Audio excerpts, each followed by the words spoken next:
Hello everybody. In this experiment, we hope to demonstrate how induced mutation via UV light can revert the antibiotic-resistant nature of bacteria.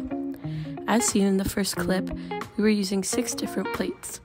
Half of the plates were regular LB, and the other half were LB with the antibiotic carpenicillin. For both plate types, there were 3 categories of UV light exposure: the control with no UV exposure, and then 2 seconds and 10 seconds.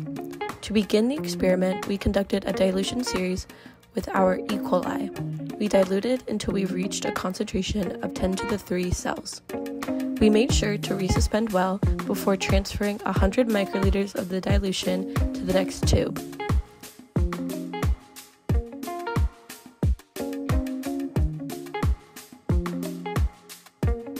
Next, we plated 100 microliters of the 10 to the 3 dilution onto each of the 6 plates, using the sterile spreaders to spread the dilution as evenly as possible.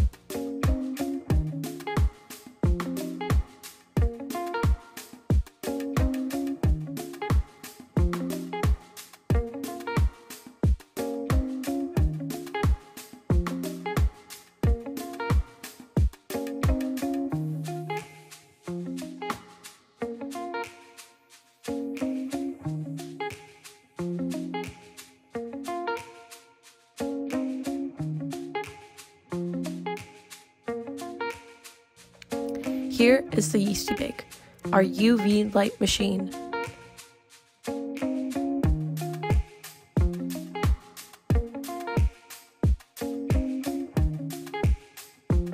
These 2 plates are the control, which means no yeasty bake for them. We then put 2 different kinds of plates into the yeasty bake oven for 2 seconds under UV light and another 2 plates for 10 seconds under UV light.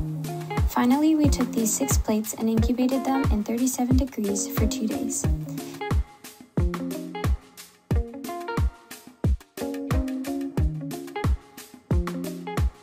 Here are the results.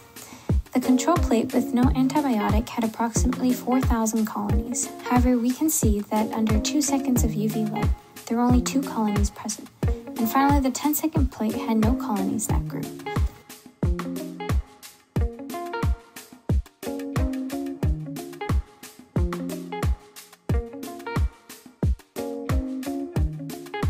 Let's take a look at the plates with carpenicillin.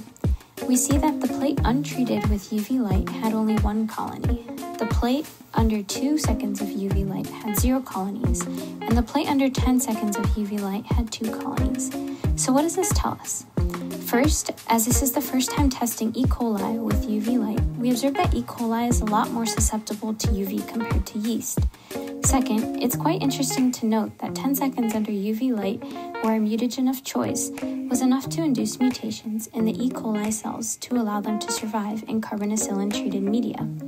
We hypothesized that 2 seconds under UV light was not enough to cause mutations in the bacteria to produce carpenicillin-resistant colonies.